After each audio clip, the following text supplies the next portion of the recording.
இந்த ஃப்ரிட்ஜை வெறும் 20 நிமிஷத்தில் ஒரு மேஜிக் மாதிரி மாற்ற போகிறேன். ஃப்ரிட்ஜை திறந்தாலே அட எப்படா இந்த ஃப்ரிட்ஜை க்ளீன் பண்ணுவோம் அப்படின்னு நினைப்போம். அதுக்கு இன்றைக்கி டைம் கிடச்சிருக்கு. வாங்க இதுக்கு ஒரு மேக் ஓவர் போட்டுடலாம். ஃபஸ்ட்டு ஃப்ரிட்ஜில் இருக்கிறது எல்லாத்தையும் எடுத்துப்போம். அட இது உள்ளே வச்சுருந்தேன் அப்படின்னு நமக்கே பார்த்தா சிரிப்பு வரும். ஒரு ட்ரேவாக எடுத்துக்கலாம். அப்போ தான் உள்ளே இருக்க அழுக்கெலாம் நமக்கு விசிபிளாக தெரியும். இப்போ பாருங்கள் எப்படி இருக்குது ஃப்ரிட்ஜ், எவ்வளோ அழுக்கு இருக்குது, எங்கே இருக்குது எல்லாமே தெரியும். மெயினாக ஃப்ரிட்ஜு க்ளீன் பண்ணும்போது ஃபுல் சுவிட்ச் ஆஃப் பண்ணிவிட்டு எடுங்க. என்ன மாதிரி ஞாபகம் இல்லாமல் அப்படியே ஆன் பண்ணி மறந்துடாதீங்க, க்ளீன் பண்ணாதீங்க. அதுக்கப்புறம் சுவிட்ச் ஆஃப் பண்ணிவிடுங்க. எல்லா ட்ரேயும் எடுத்து ரிமூவ் பண்ணிவிடுங்க. இப்படி ஒரு ட்ரேவாக எல்லாத்தையும் எடுக்க ஆரம்பித்தேன். இந்த கூல் பேக்கு, அப்புறம் சைடில் இருந்த அந்த ரேக்கு, அதில் இருந்த இஞ்சி பூண்டு paste, chilli sauce, soya sauce, இதெல்லாம் எத்தனை நாளுக்கு வாங்கினதே தெரியல. அதெல்லாம் பார்த்து ஆனால் ஐயோ இதெல்லாம் இங்கே தான் இருக்கா அப்படின்னு நானே பார்த்து எனக்குள்ளேயே சிரிச்சிட்டு இருந்தேன். மேலே இருக்க ரேக்கையும் க்ளீன் பண்ணிட்டேன்.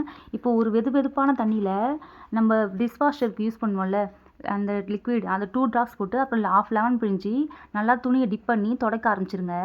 அந்த லெமனோட ஸ்மெல் நல்லா சூப்பராக நேச்சுரலாக செம ஸ்மெல்லாக இருக்கும். அதுக்கப்புறம் நல்லா ட்ரை ஆக்கி விட்டுடுங்க ஃப்ரிட்ஜை.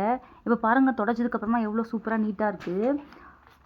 இந்த மாதிரி நல்லா ட்ரை ஆக்க விட்டுட்டிங்கன்னா நல்லாயிருக்கும். அடுத்து வந்து நம்ம எடுத்து செட் பண்ணணும், அந்த ரேக்கெல்லாம் செட் பண்ண வைக்கணும். இங்கே தாங்க எனக்கு ஒரு பெரிய டாஸ்க்கே. ஐயோ என்னடா இது நமக்கு வந்த சோதனை அப்படின்னு ஆயிடுச்சுங்க.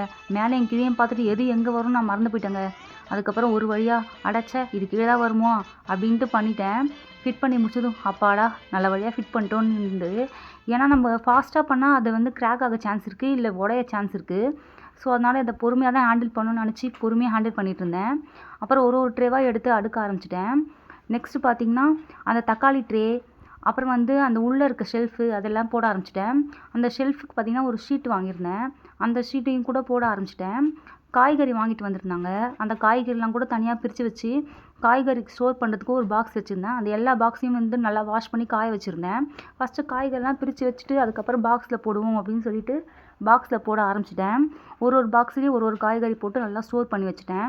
நம்மளுக்கு முதல்ல எது தேவையோ அதை வந்து முன்னாடி வைக்கணும்.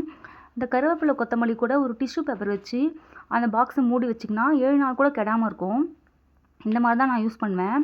அப்புறம் ஒரு வழியாக எல்லாமே அடுக்க ஆரம்பிச்சிட்டேன்.